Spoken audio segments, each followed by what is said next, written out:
Hello, and welcome to episode 12 of Columbus Local Podcast. I am Len D'Amico, and Columbus Local is a podcast that primarily features the local music talent that is just peppered through the city of Columbus, and getting to know some of these great talents and personalities that really bless us with their skills and live music within Columbus, Ohio. But every now and then we have the opportunity to branch outside of that a little bit with a topic and or a person of interest. And today we have Tommy Mitchell, who I've known. We just had a major gathering of friends and family this past evening. And Tommy came in from Sarasota, Florida, where he currently resides. But the first time that I met Tommy Mitchell was when we were youngsters, say 9, 10 years old. He was visiting his cousins. Tommy grew up in Buffalo, New York. And my family, my two brothers, myself, lived in Detroit, Michigan, right off of 8 Mile Road. And it was really, really in the city of Detroit. And friends of ours, the Mitchell family, lived right down the street. And so Tommy's family, would come for a visit, and we'd stand on the corner, and the big Ford station wagon would pull up with the New York plates, and 7 kids jumped out of this car like a clown car of kids. We ran around. We had some great times, but I've known Tommy that long. And so, Tommy, thank you so much for doing the podcast today. I can't wait to, talk through some of the adventures that you've had over the years, man. Thank you. So I'm thrilled to be here, Len, and I just can't wait to go on this journey. Oh yeah, absolutely. And Tommy's one of 7. He's one of 5 brothers, and you have 2 sisters.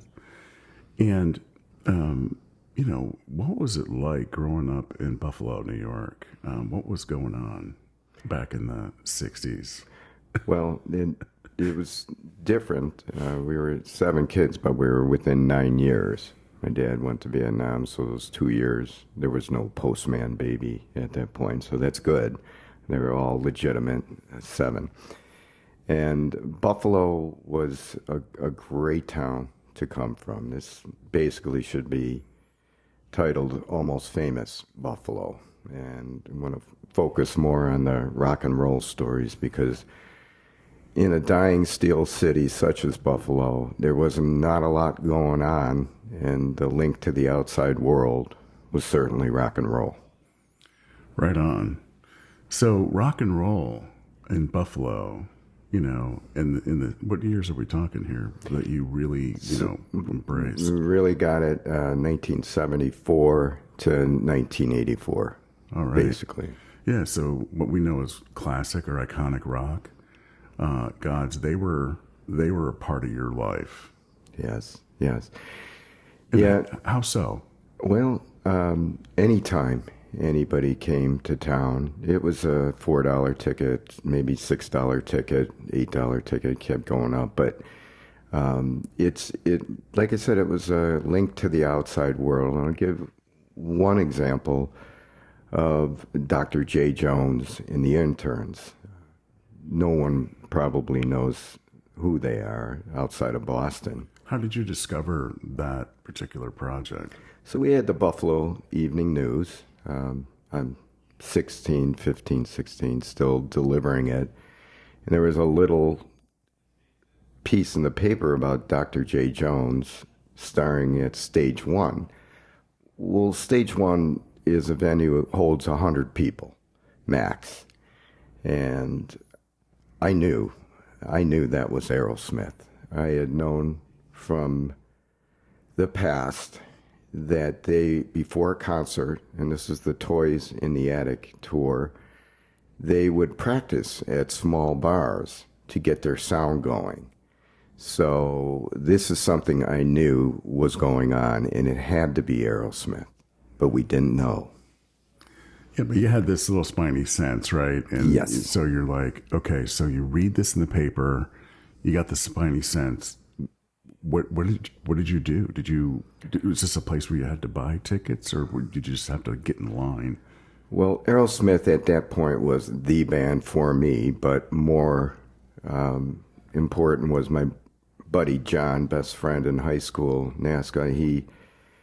He also agreed this is Aerosmith, and he drove me out there to about 5 miles outside of where I lived. I had to sneak out my window, and because it was a school night, we went to a Christian Brothers school, and that was the deal. We had to get out that way.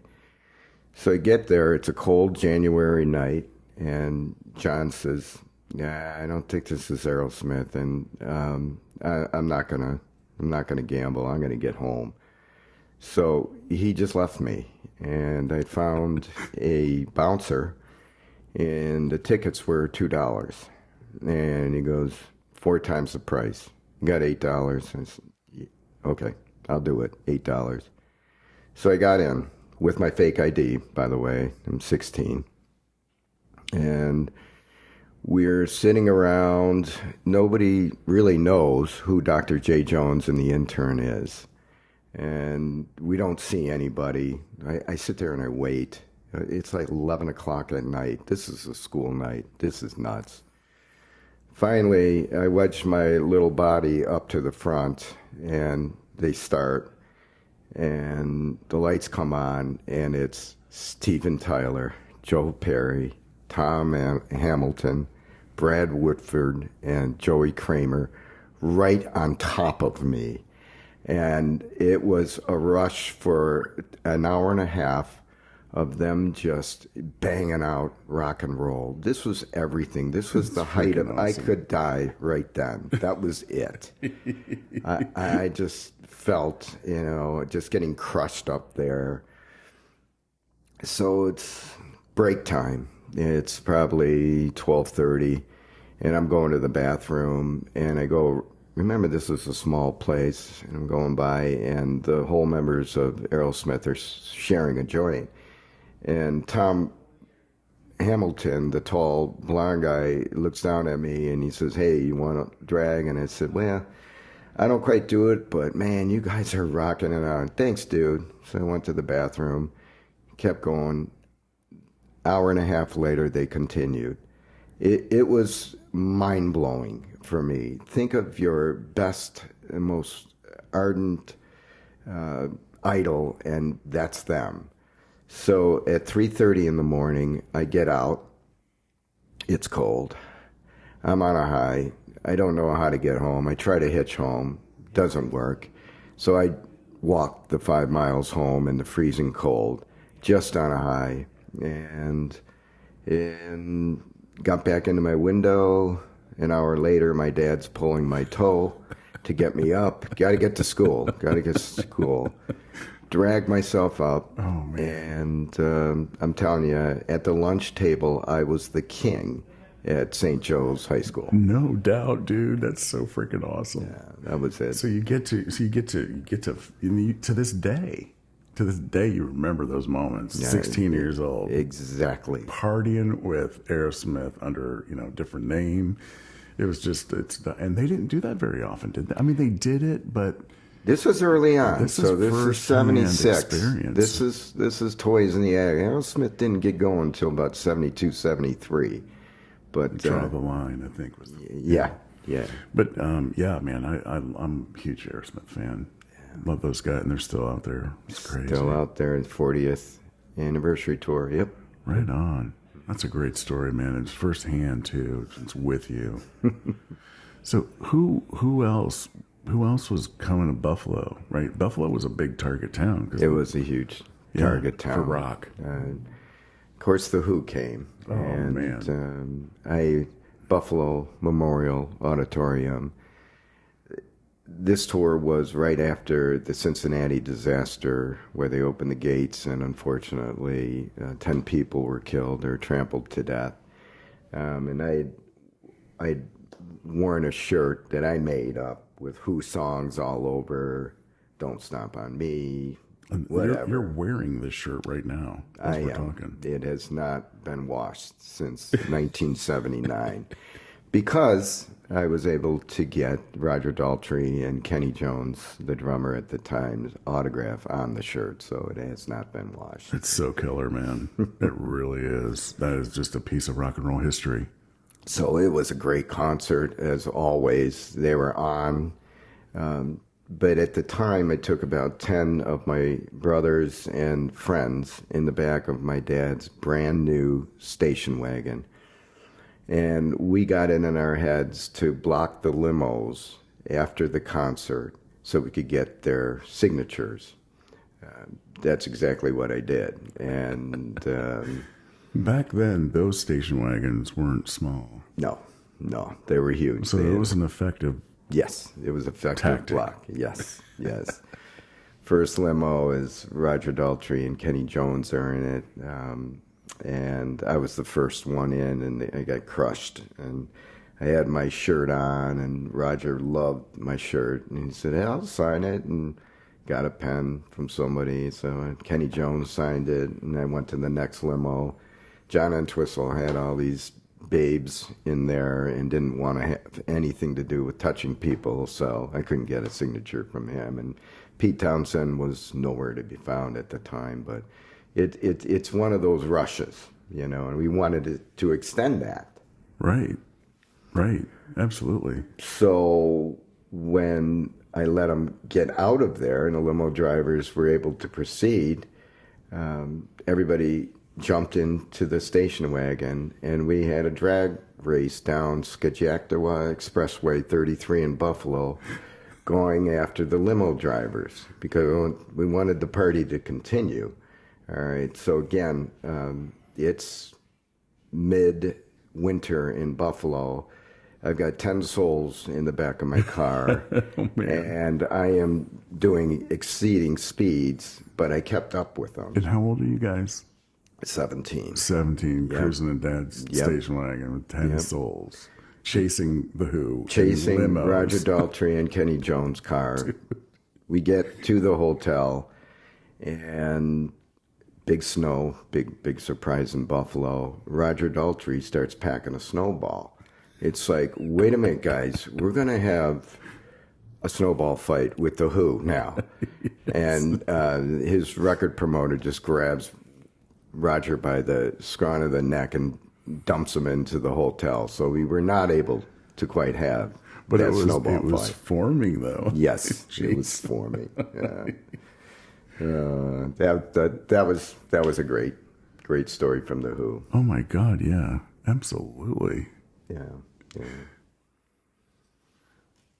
So what was it like in Buffalo then? I mean, aside from, these big names, what was the club scene like? And do you remember much of what was going on? Oh, we're the Queen City of New York, right? And the club scene, a small place in South Buffalo, the Ramones played.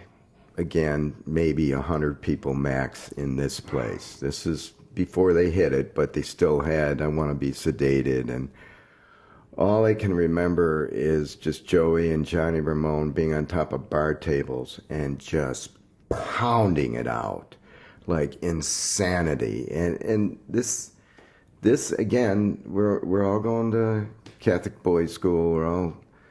We're aspiring to be in college and whatever. This was a different outlet for us. This was Buffalo rock and roll. There wasn't much else going on, especially in the winter months.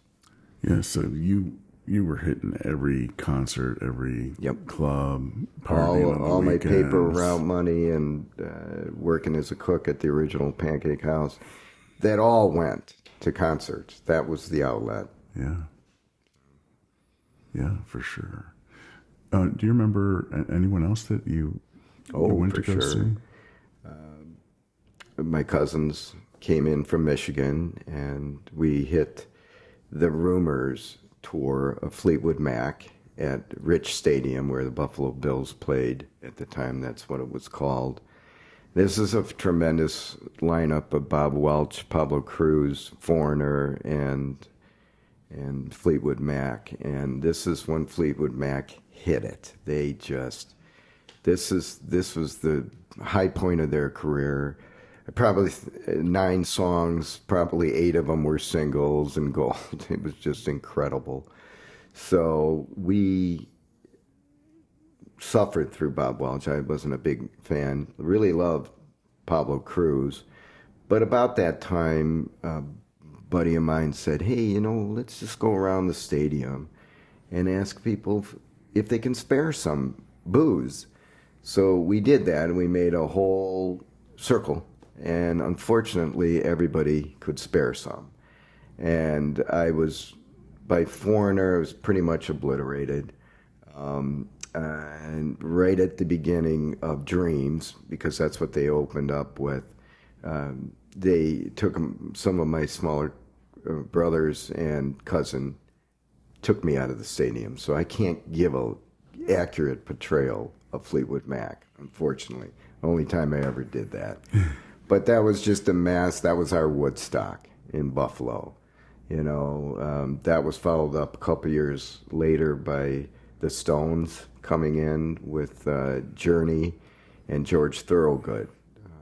Journey actually got booed out of the stage, but people loved it. It was a Stones crowd. People loved George Thorogood, and Mick Jagger up there with his New York Jets football jersey and stage that was probably a quarter-mile long was iconic, and that was all of Buffalo there. That was 80,000 plus.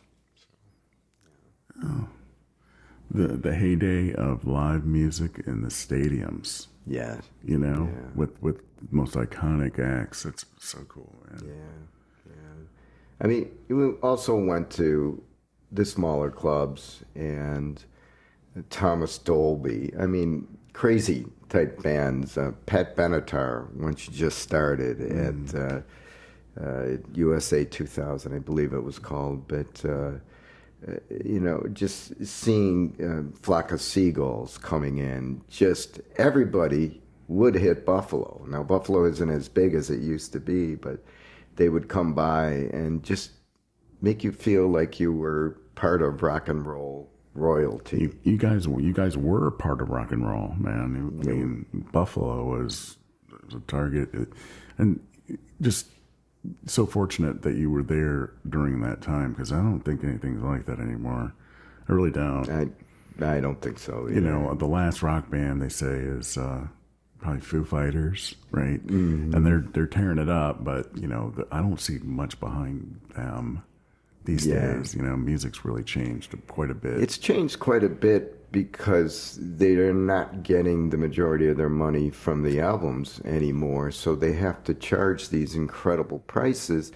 So kids can't get out and go all these concerts. I could shell out $2, $3, $4, $5, $8, but nowadays it's 180, 200. More, it's crazy, and just it's one of those things out there that happened then. It's just not accessible to the masses right now. I guarantee it's not.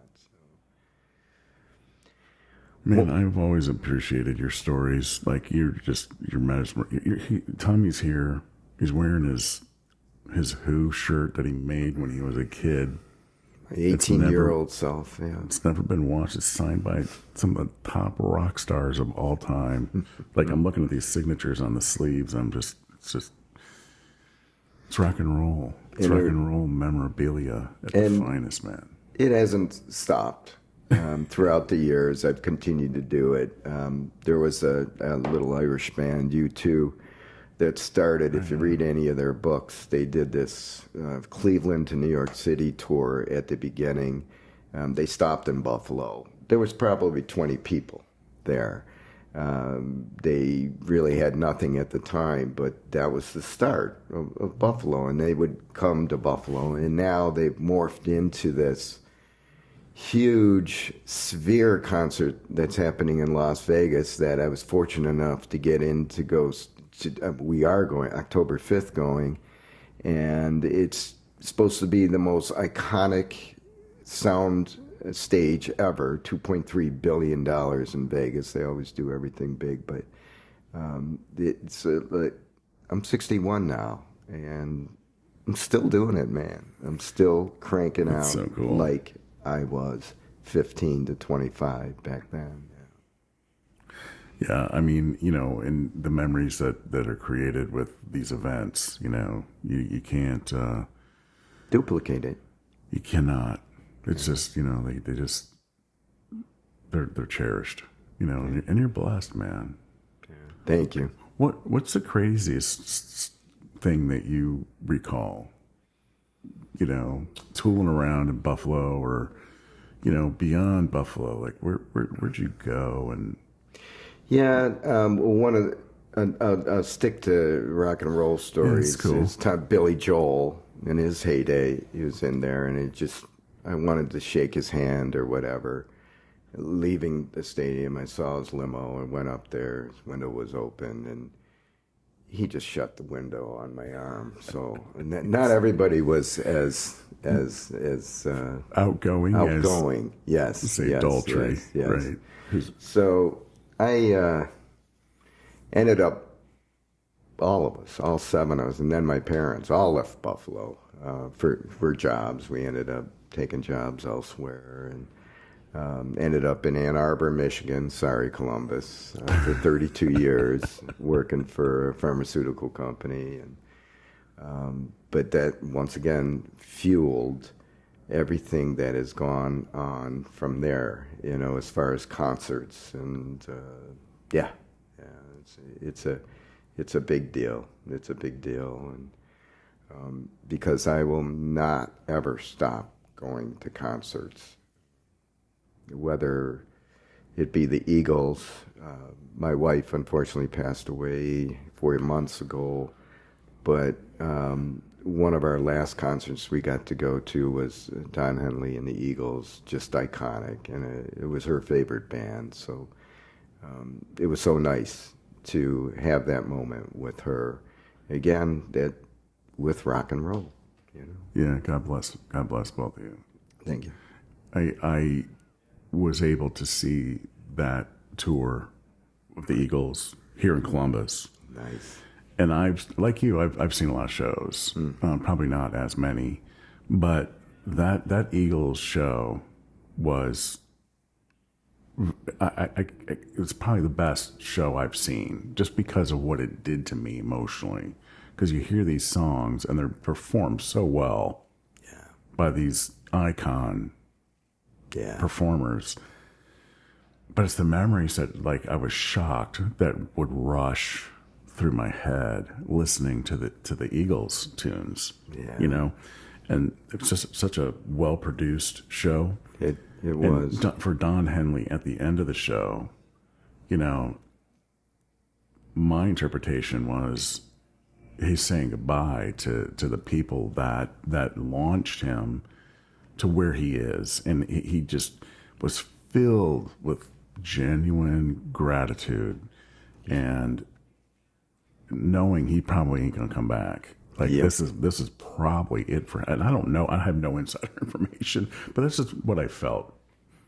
I felt that in Tampa as well. And for Glenn Fry's, who's passed away, son, to take over in his stead and did as good a job vocally, I thought, as Glenn, was incredible. Again, another heartfelt moment. But I had never seen the Eagles before, and so all the songs that they had. It was a good one to see. Oh, boy. It was. Well, and especially, you know, just in your situation, you know, to see that, it's just wonderful. Yep. Wonderful time. We've all had some great memories of music, man. That's where it's at. Yeah. And congratulations to you and going out there and living the dream and learning to play the guitar. It's something that I never did. I tried the old piano thing in first and second grade and didn't quite gel with the nuns that tried to teach me, and so it didn't work. But I did go to guitar playing for 1 year. Sister Mary Fidelis taught me Kumbaya and everything, and then it just didn't work because I saw the Pete Townsend and the guitar smashing. Unfortunately, at 15 years old, I splintered that guitar because I played like I was Pete Townsend. That's not the best thing to do as a musician, so I never made it the musician route like you did. I could just see you doing like, Windmill. the windmill, kumbaya, Yeah, no, kumbaya, that doesn't go together, Len. Catholic mass, 4 o'clock mass, Yep. the folk No, team. no, that didn't work. I couldn't do it. I don't know. Beth is actually she was a big part of that with her church. Yes. And it was wonderful, Great. wonderful. But Tommy Mitchell, I get it. You know, playing music instruments a very personal journey, and Yes. as you experienced, it's usually a not a kind of thing, right? It's either on or it's not. That's right. But you can support local music, you know, you can support national and global level, and you're right at home, man. Yep. Well, recently I had to part ways with my dog. My dog was 15 years old, and the last 2 years is blind, but got worse, no hearing, and could barely speak. So for the last 2 years, I've been calling her Ray Charles. But in the last 2 months, it ended up being Tommy, the deaf, dumb, and blind dog. So in New York City recently, I had to euthanize her, but she'll always be a good part of my life at that point. So, Tommy, can you hear me? yes, You had a good time with that, I'm sure. I did. Oh man, I know, but oh man, oh, your family has all left Buffalo, but do you ever go back?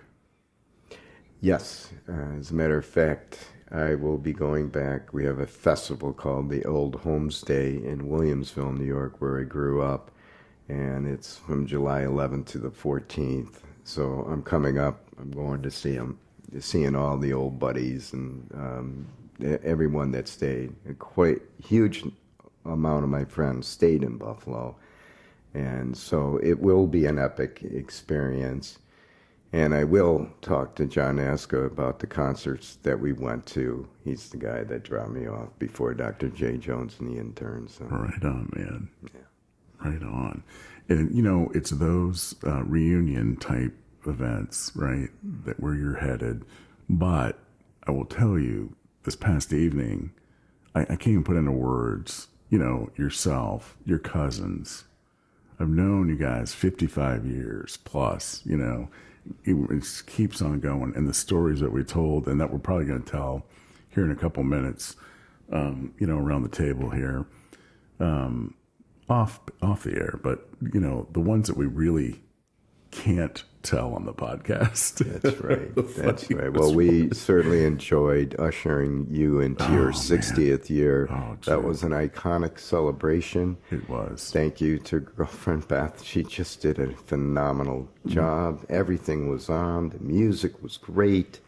I'm geared up, man. I want to go see a concert tonight. That's so awesome. Yeah, and I share your feelings with what Beth produced, you know, the party. I don't have the words to thank her. You know, I've tried a number of times. It was so awesome to see just so many awesome friends and family, you know, in one place, and in a positive light, you know, to celebrate ourselves. You know, it wasn't just one event. It was celebrating that time together. We all just recently turned 60, so we're there. we're here. We are here. Yeah. We're here, and I appreciate that. So you're going to get some more of that, and that's all good for Tommy. It's good for the soul, good for the heart, yes. And loved it. And I appreciated you being here today, man, and doing this episode of Tommy Mitchell. Absolutely thrilled once again to do this, and honored that you chose me. Oh, dude, and just give you my Buffalo rock and roll stories, because that was my teenage year. I mean, I'm smelling in the shirt my 18-year-old self. And I miss that 18-year-old self, but sometimes you got to move on, and thank God I made it to 60. Absolutely, and we're glad that you did, man. And we'll have a picture of this, I think, on Instagram if you don't mind, so that we can take No a peek at problem. that. And this episode will be out in the ether for long after us, and your stories will be preserved best we can, man. It's good stuff. Just the tip of the iceberg today, but most of these we can't tell on a podcast, and it's just as hilarious. I'm good These with are that. good. Yes. Thank you so much. All right. So that's episode 12 of Columbus Local. And I'm Len D'Amico. I will talk with everybody soon. We've got a lot of podcasts lined up. And I do appreciate everybody's time. And hope everybody has a great day. Thanks, Tommy. Talk to you later. Thank you, Len.